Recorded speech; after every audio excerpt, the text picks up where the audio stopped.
with the Kings. The answer to the question everybody wants to know. LeBron, what's your decision? Very tough. In this fall, I'm going to take my talents to South Beach and join the Miami Heat. Not 4, not 5, not 6, not 7.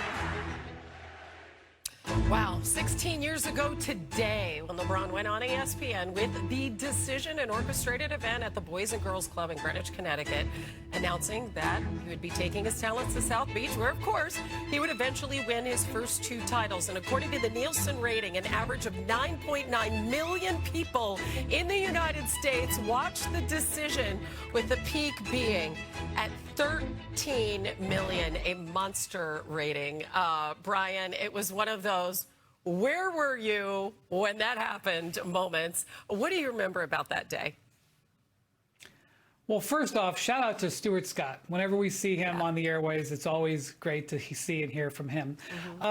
You know, the thing about the decision is there are 2 things about the legacy 16 years on. One of them is obvious all the time, and one of them is totally forgotten. The legacy is that it really showed athletes the way to empower controlling their messages about their career. And now we see athletes across the landscape, you know, you take the opportunity via social media or other platforms to announce their decisions, to take ownership of it. It's commonplace now for college athletes. Basically, this became ubiquitous. The second thing, though, that I think is totally lost to history, I think it was lost that night, Hannah, was that this event raised over $2 million for Boys and Girls Clubs.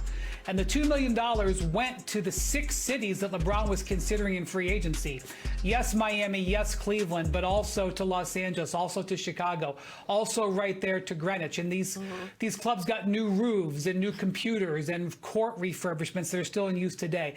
And if they had started the decision with showing the check that LeBron was generating, I think it would have had a different legacy. Nobody remembers that. But trust me, a lot of folks, a lot of kids at Boys and Girls Clubs who've grown into adults now benefited from that. It just doesn't get thought of that way. Yeah, I'm so glad you mentioned that. Obviously, one of those places is my hometown, and I've seen firsthand the impact to the Boys and Girls Club. Meanwhile, now the Lakers move on from the LeBron era. So let's go in the bonus. What does this team look like now? They won a playoff series against the Rockets, as you know, this past spring. Primary starting lineup is LeBron James, Marcus Smart, Rui Hachimura, Luke Kennard, and DeAndre Ayton. This is obviously before Reeves returned. So all of those players, they're all now gone. They were all in the top 5 on the Lakers in total minutes last postseason, which makes the Lakers the first team to have none of their top 5 players in minutes played from the previous postseason return to the team for the following year. That's since minutes were first tracked in the early 1950s, which means so many new faces coming to Los Angeles. Walker Kessler, Quentin Grimes, Sandro Mamukelashvili. How do we say that, Dave? Mamukelashvili. We all have to practice that word, but what are we going to call him, Dave? Mamu. And their first-round draft pick from this year's draft, Cameron Carr. Really a sea change. And I'm wondering, Dave, how the linchpin of this whole thing, how Luka feels about all his new teammates. Yeah, I checked in with someone close to Luka who told me, in a word, he's excited about the moves that they made. Now recognizes that there's a lot of work ahead of them, but feels like this is going to give the requisite kind of wind behind his own sails to march towards the championship. He needs to step into a further leadership role with this team. Obviously, he was already occupying it, leading the league in scoring last year, had the unfortunate hamstring injury, was not able to see that group through. But his fingerprints are all over this roster. And I'm not saying that Luka told Rob Pelinka specifically every one of these names, but certainly there's an endorsement of Quentin Grimes, a former teammate of his in Dallas. Walker Kessler, get me an A-list center. Here's your A-list center, 7'2", one of the best rim protectors and a guy who can roll towards rim play offense with Luka.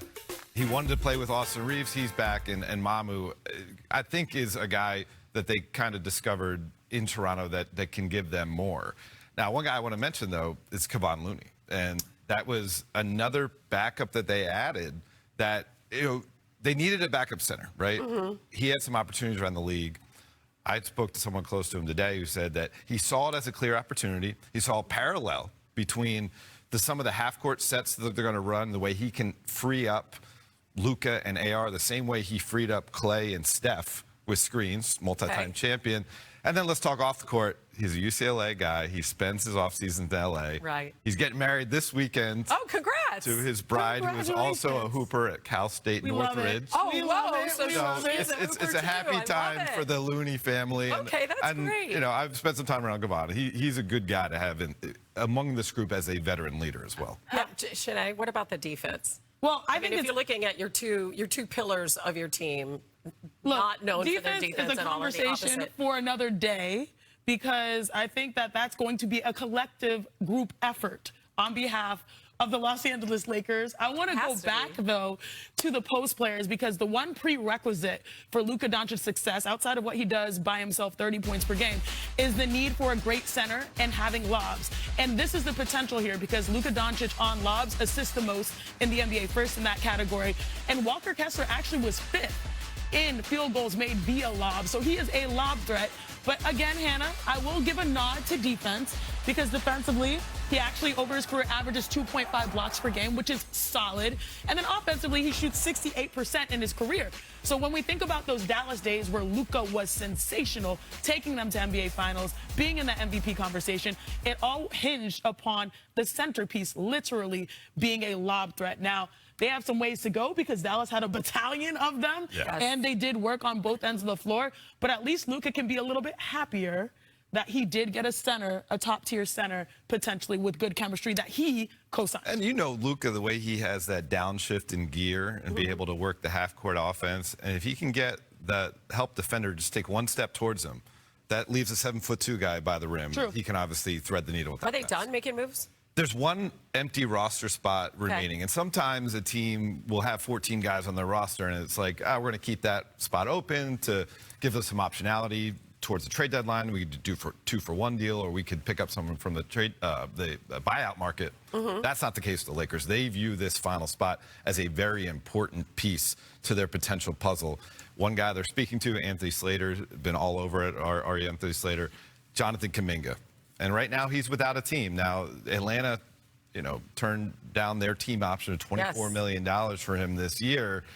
The Lakers currently don't have anywhere close to that to offer them. They would have to do some maneuvering, perhaps doing another trade, use those 2 second-round picks that they got from Washington in the Ayton deal to maybe attach someone like a Dalton Connect or Jared Vanderbilt to a trade to free up some cap space to give him a better offer than the veteran minimum. But certainly they're trying to pitch opportunity. You will come here, you'll play on the biggest stage in basketball, and you may have to take a pay cut for a year or two, but you can get back into the big dollars. Malik Monk did that years ago for the Lakers. He's made close to $100 million in NBA contracts with the Sacramento Kings since. Wendy, how do you like this team as it's currently constituted in light of the rest of the West? The two things they had to do going to the offseason, Hannah, they had to keep Austin Reeves. They did that. They had to get a starting frontline center that matched with Luka Doncic. They did that. Both were expensive, but they got those done. Those were the big strokes. You really also need Luka Doncic to be healthy and in good condition. If those three things are all in place, I think the Lakers are going to be a formidable team next year. That said, I do think that they're going to have defensive issues. I don't think that they got better defensively on the perimeter. And listen, Kuminga could be a really good fit for them. We've seen things go both ways. We've seen Malik Monk come in, as Dave said, and really thrive and end up, rebounding his career. We saw DeAndre Ayton come in, who had been abandoned by several teams coming in, and that was not a good fit. So, it could go either way there. But when you're the Los Angeles Lakers, you get people to give you opportunities like that. So, getting another key player, potentially a starter, would definitely help. I'm going to practice Mamu Kelishvili. Very Mamu good. Kelishvili, folks. Nailed it. Goes with my shirts and my sport coat. And they're up what? How many? 18? 20? Almost 16. You're bad at math. I'm bad at. Let's shift over to soccer, where the quarterfinals are set in the 2026 FIFA World Cup. 8 teams remain. It all gets started tomorrow with France, Morocco, in Foxborough, as we welcome in our soccer journalist, Julien Laurent. I know that you are not only a soccer aficionado, you are also a fan of basketball. This being NBA today, and a lot of our fans are fans of both, or maybe new soccer fans. We want to ask you some comps. Okay? NBA comps Perfect. for soccer greats. Let's start with Lionel Messi. Messi is the greatest soccer player of all time. He's the absolute GOAT. He's the Michael Jordan of soccer, if you want. Jordan won his last NBA title at 35. That's the age when Messi won the World Cup with Argentina. His only World Cup for now. A genius, absolutely genius. Two geniuses who were given a gift when they were born and graced both the basketball courts and the football pitches. I have to say, when I saw Messi in person, it felt exactly like it did seeing Michael Jordan in person. You are seeing greatness at their apex. Yeah. All right, what about Cristiano Ronaldo? Cristiano Ronaldo will be LeBron in a way, because he's been and he still is in the GOAT conversation in a way. A bit like MJ and LeBron are a great finisher, great scorer, amazing in front of goals, worked really hard through his career to get to the top. And like LeBron, an outstanding athlete also. And as you see, with 41 years old, he's still very much going. But for me, still a little bit below Messi and Jordan. He's going. We just don't know where he's going at this point, Julien. Exactly. That's our big mystery. Okay, Kylian Mbappe. I mean, that's one of my boys, obviously. So he will go with another of my boys in Victor Wembanyama. Both of them from Paris. Both of them French, as you know. Both of them prodigies in their own sport. Kylian for soccer, Wemby, obviously, in basketball. Wemby almost won the Olympics against the USA at 20. Kylian won the World Cup at 19. A lot of similarities between two incredible talents. Except for their height, right, my friends? Yeah, except for the height. Right. Okay, how about the guy who has dominated the World Cup? How about Erling Haaland? I'm very curious to see what you're going to say here. For me, Erling Haaland is Giannis Antetokounmpo. A force of nature, an incredible athlete, the strength, the power in the paint, obviously. For Giannis, in the box. For Haaland scoring all those goals. Haaland winning the Champions League, for example, in soccer. Giannis taking the Bucks to an NBA title. And for me, they power through those titles and all those successes. Also, what about their height, right? Because we call Giannis, obviously, the Greek freak. But I think you could say Haaland is a little bit of a freak athlete as well, right? Absolutely, you're so right. Well, you know what? From now on, I'm going to call Haaland the Norwegian freak in tribute to Giannis and the Greek freak. Okay, I like it. See, you know, it's going both ways here, Julien. Exactly. Who is your pick to win it all, and what would the NBA comp be there in terms of a champion? I mean, you know, I'm going to go for France, obviously, and my boys, and Kylian Mbappe. And if they get to another final, which would be the third in a row, a second title in the last 3 World Cups, obviously the only team, more than the Warriors of Steph Curry and Draymond Green, it would have to be the Bulls, the Chicago Bulls of Michael Jordan, and the dynasty that they created at the time in the NBA titles. And I think the French could do the same in soccer World Cups. 6 titles in 8 years, that's a pretty high bar, my friend. But let me say, Julien, merci beaucoup. Thank you so much beaucoup à vous. for being on NBA Today. That was a lot of fun. We appreciate you. And coming up, we wait for the decision, part 4. Going to another franchise and potentially winning a championship in a place that's maybe not as organic as going to Cleveland or Miami returning home. But I want to talk about the basketball fit, because if it's possible, can we throw back that starting 5? Because I'm looking at where you insert LeBron James, because LeBron James, this is a team, the Philadelphia 76ers, and this is where it is right now. They were second to last in assists. So you see that backcourt, excellent off the dribble, excellent getting downhill, but they need someone that can pass the rock. No one better than LeBron James being able to fill a hole potentially with their positioning at the forward spot. And obviously the biggest if is Joel Embiid being able to be on the floor. Exactly. When you have Jaylen Brown in the middle of that, what I love is that this is also a boost for them in the mid-range, because he's 13th in mid-range jumpers. And so you look at that starting 5. If you can keep Embiid on the floor in a low-pressure situation, knowing that you also have 2 All-NBA guys that you've acquired in one offseason, this is not looking too bad for Philadelphia sports fans. I just think Embiid is a big if. However, a guy who's played a little over 50% of his games in a Sixers uniform. But given all the possibilities that we heard, and really Shams named 5 teams, right? At first it was the big 3, and now we've seen the Sixers and Minnesota kind of creep into the teams that we're hearing. How do you like the fit in Philly, Wendy? Well, I like LeBron's fit everywhere because I've watched him play with hundreds of teammates everywhere he's gone, all across the basketball landscape, and he's pretty much been great in all the spots. He's played in the Olympics with Allen Iverson and in the Olympics with Steph Curry. He's played center and point guard in the same game with the Lakers a couple of months ago. He can fit with any team. I'm not worried about the fit. I think what you would say is LeBron going to Philadelphia would feel awkward at first. In fact, LeBron going anywhere other than Miami or Cleveland right now would feel awkward. But that doesn't mean that it couldn't happen. But I have very little worries about fit with LeBron. I don't think the teams who are pitching him should pitch him on fit. I think pitching him on the happiness, that is what he has set his criteria to. Now, I will ask Dave, how many seasons in Philadelphia in the last 43 years have ended in what you would call happiness? Because that's a follow-up question I would have if I were LeBron. But good question. His point about delivering Philly from the desert of no championships is accurate. That would make him an icon in Philadelphia. Yeah, it'd be right, like the Rocky statue, the LeBron statue. 83, there. obviously. 2001, I was a senior in high school. We made it all the way to the finals. Okay. Then I could say we, because I was full-fledged. I didn't come to the NBA yet. I was just a fan.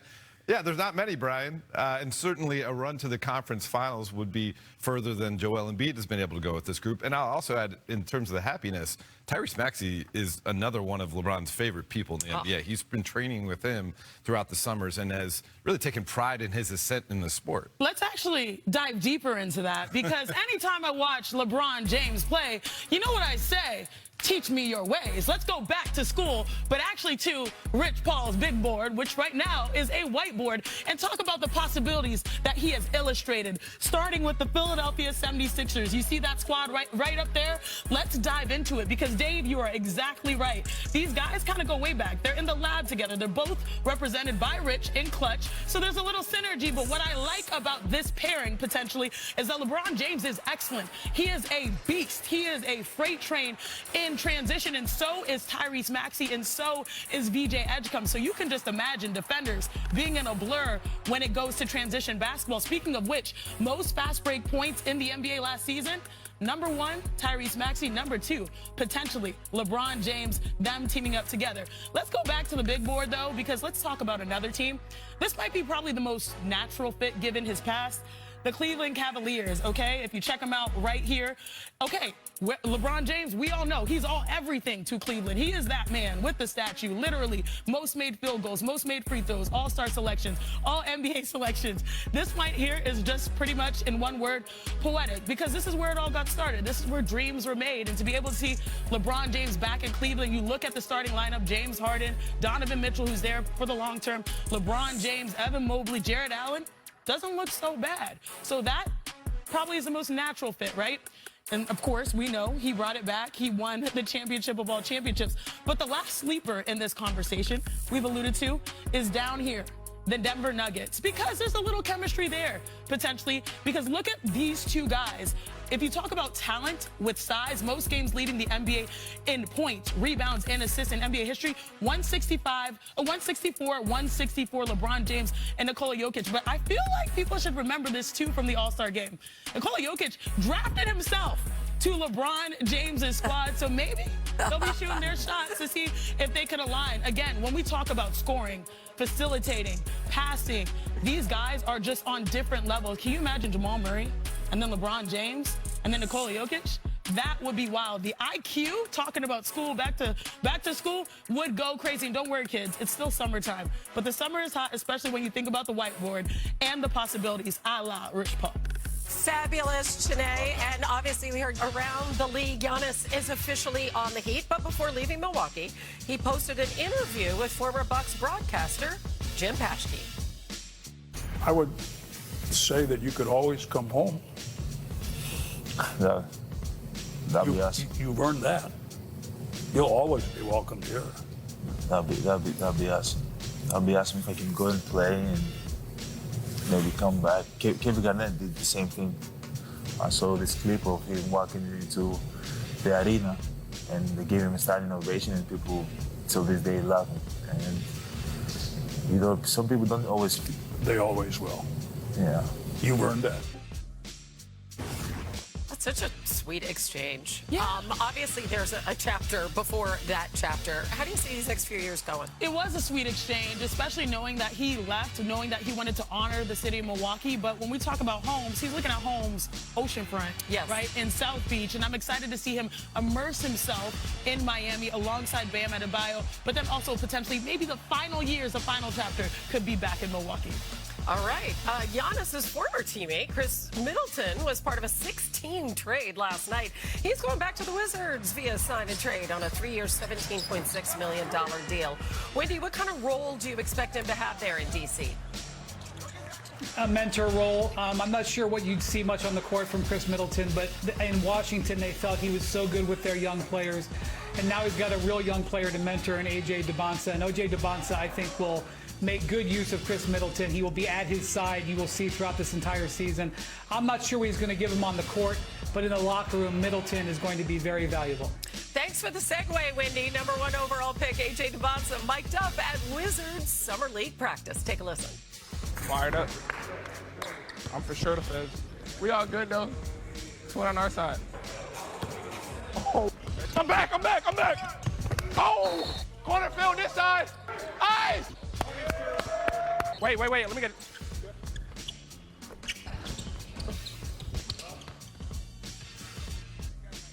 All right, he's not afraid to speak up, Chanae.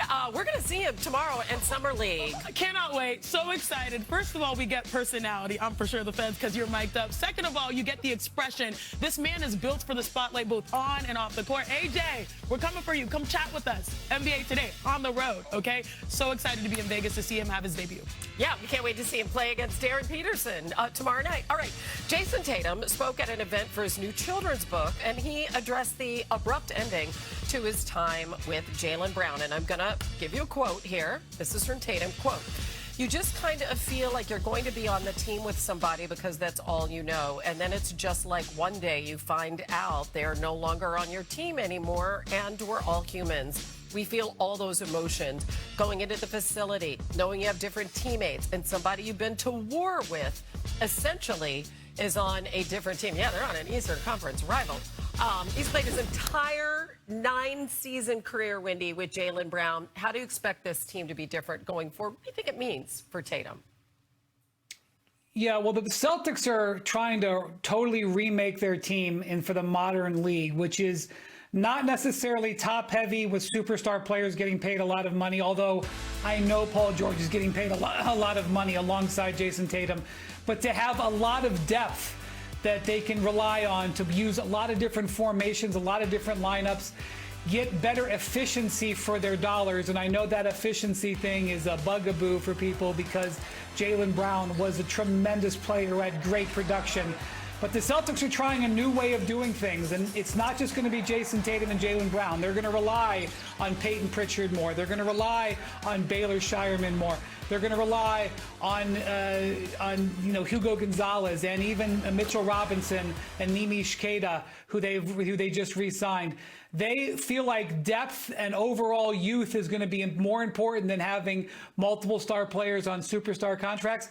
Maybe that works out. Maybe they have egg on their face. That's what we're all going to watch. First of all, Wendy, I did not know bugaboo was in your vernacular. He has everything in his vernacular. He does. First of all, I like to note that there doesn't seem to be animosity. You know, sometimes splits are hard amongst coaches and players or players and players teams. And it just seems like both people are happy to start these new chapters in some ways. I know it was not as easy or expected, but it just happened and they're on to better places, right? Respectively in their careers. Secondly, I'm really interested because there's going to be scrutiny because we talk so much about the Jays and keeping them together, and they won that championship together, and they found so much success together, and they had each other's back when Jason Tatum was coming back, you know, and they fell short, but still, now the scrutiny is in some ways on Boston because you chose, you know, you have JT as a guy coming off of injury. You are building around more so role players. You want to build more with Derek White as well as the other top caliber guy, you know, in their backcourt, in their front court as well.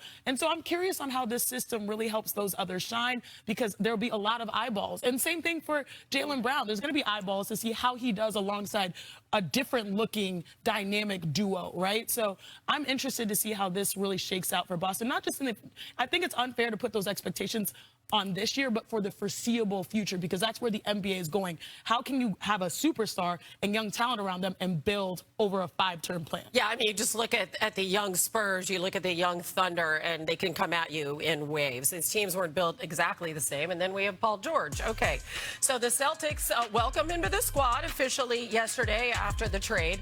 He'll be back with his familiar number 13 after wearing number 8 in Philly. Are we going to call him PG-13? Are we going to call him Parquet P? Do we like that? Parquet P? Parquet P. We're going to go to top of the top because we love these highlights from Paul George.